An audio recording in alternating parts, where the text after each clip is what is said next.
inshuti bakunzi ba Iris Sports Agency.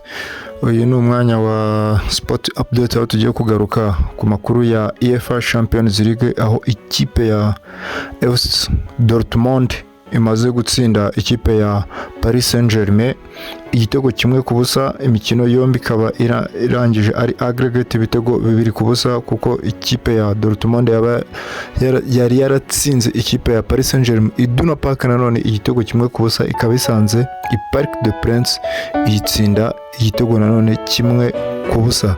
Ikipe ya Paris Saint-Germain aho yari yiteze yuko rutahizamu Kylian Mbappé uri kugarukaho cyane mu bitangazamakuru, ari ibyandika ari ibivuga biri kumugarukaho cyane, ngo dore yuko ikipe ya Dortmund imusohoye i Parc des Princes nabi, dore yuko ariyo match ya nyuma yarakiniye ikipe ya Paris Saint-Germain muri Champions League, dore yuko ino season nirangira agomba kwerekeza mu ikipe ya Real Madrid.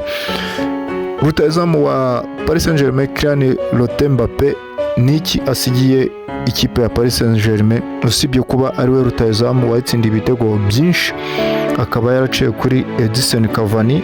Kugeza ubu ngubu Kylian Mbappé niwe ufite ibitego byinshi mu ikipe ya Paris Saint-Germain.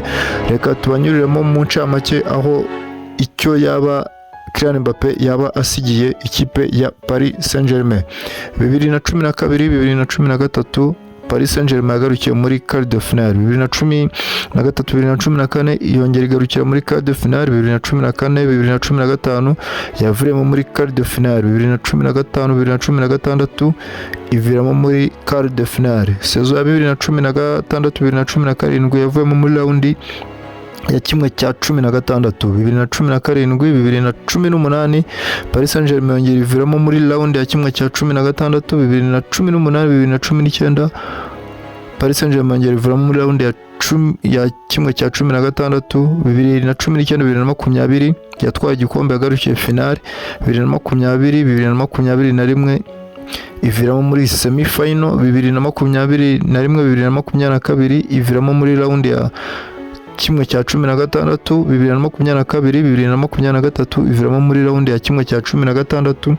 Sezo ya 2023 2024 yari itezwe yuko wenda Kylian Mbappé ayisigira igikombe cya UEFA Champions League, dore ko bagishakaga cyane, kuko mukeba w'ibihe byose Marseille yagitwaye muri 93 ifite igikombe kimwe cya Champions League. Bashaka ko wenda nabo batwara igikombe cya Champions League bakambara iranyenyeri ya Champions League ku gatuza kabo, ariko biranze baviremo muri semi final.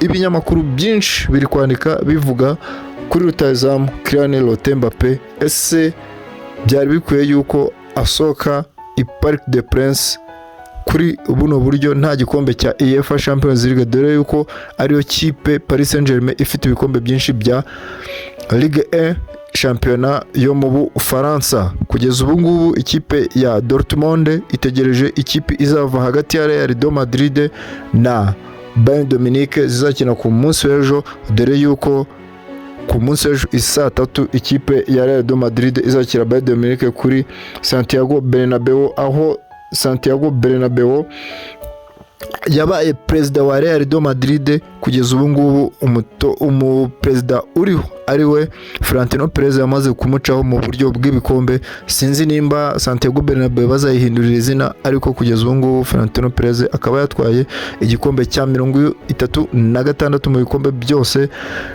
amaze gutwara ayobora ikipe ya Real Madrid. Akaba ashaka gushyiraho akandi rwego yuko wenda atwara igikombe cya 37 aricyo cya Champions League barimo.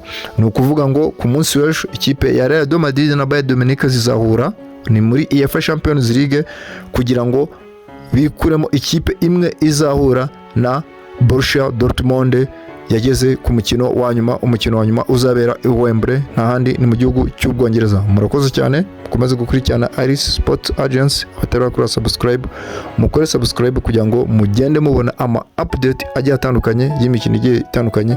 Dukomeza gushimira abakomeje kudukurikirana kandi bareba ama video yacu arangira, n'abakomeza gukora like, mukomeze mukore like. Abatari bakora subscribe, mukore subscribe kugira ngo mukomeze gukurikirana ibiganiro bya Iris Sports Agency.